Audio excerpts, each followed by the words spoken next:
Считается, что 70 лет – возраст мудрости и оптимизма. Глядя на юбиляра Светлану Кинебаевну Буранбаеву, еще раз убеждаешься в верности этих слов. Педагог, человек с активной жизненной позицией, общественный деятель. Она и сейчас не остается в стороне от городской жизни. Себя ее знают прежде всего как учителя с большой буквы. 43 года своей жизни Светлана Кинебаевна посвятила обучению и воспитанию подрастающего поколения. 40 из них прошли в Сибайском педагогическом колледже. По словам юбиляра, это было самое лучшее время. Активная работа, большая самоотдача и удовлетворение от своего труда. 70-летие Светлана Буранбаева встречает с хорошим настроением. Есть что вспомнить и чему порадоваться. Я считаю, что жизнь моя удалась. Во-первых, как учительская судьба у меня была очень счастливая. Я на одном месте проработала 40 лет в Сибайском педагогическом училище. Коллектив у нас был прекрасный.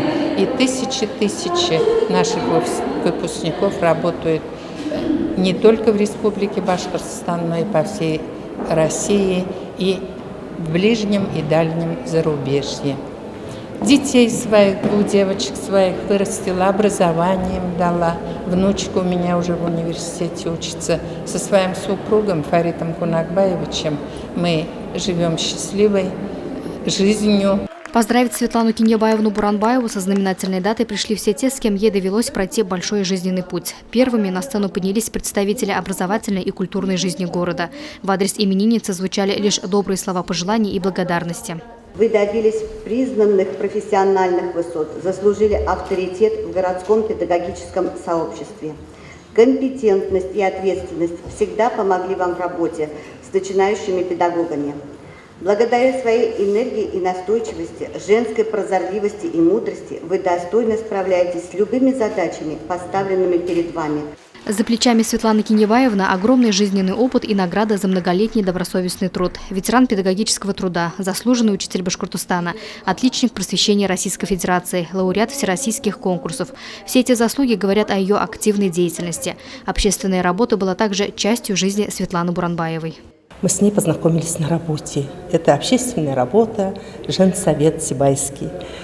И она с удовольствием взялась за эту работу. Мы вместе с ней вот это весь ВОЗ тянули. У нас еще была спедучилище Ирина Георгиевна Копинос, царство ей небесное, сегодня ее нету. Сколько стихов прочитано, сколько лекций прочитано в стенах наших высших учебных заведений, средних специальных учебных заведений, в школах, в детских садах, перед родителями, перед учениками, перед классными руководителями. И сейчас Светлана Кинебаевна в гуще общественной деятельности. Она – активный член Агнейдар Кора. Теплые слова пожеланий в адрес юбиляра были сказаны и близкими. Светлана Буранбаева вырастила и воспитала 2 дочерей, является поддержкой и опорой для своих родных. Благодаря Светлане, это было в 1966 году, мама меня отправила с ней сюда, и мы жили с ней в общежитии, начинали жить в общежитии по улице Островского.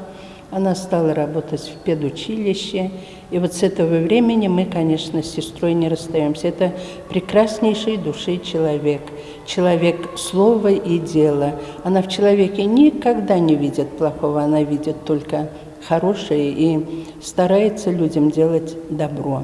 Юбилейный вечер Светланы Буранбаевой прошел в теплой атмосфере. И, как сказал кто-то из гостей, жизненный путь юбиляра – пример для молодого поколения. Пример того, что судьба человека в его руках. Луиза Мустафина, Радмир Исенгулов, Гульгина Раскельдина, телекомпания СТВ.